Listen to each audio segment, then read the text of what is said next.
And I suppose no say anytime we Senator Shehu Sani come out to talk, him they always make sense. And this time he's filled with over sense, as in he's pouring over sense. So I would like you guys to just sit back, relax, drop everything where they do, listen to this man. Thank me later.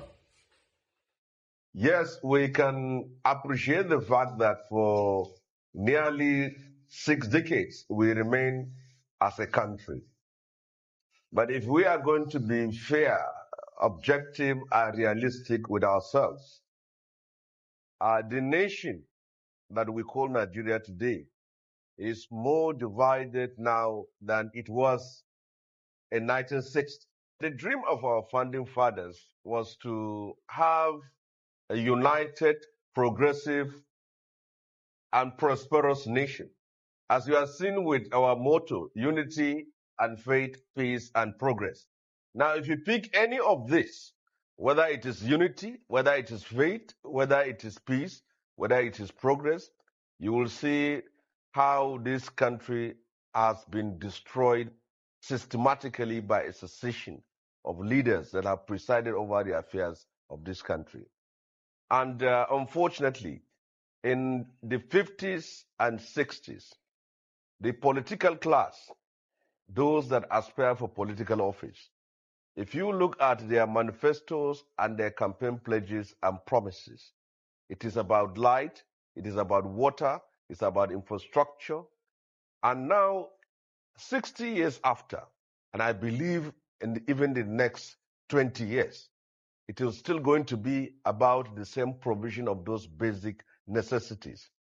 Each aspect of Nigeria's history you pick, you will see how we have wasted an opportunity, how we have been unable to live up to the dreams of our founding fathers, and how people who have inherited the position of leadership have simply come into public office to serve themselves.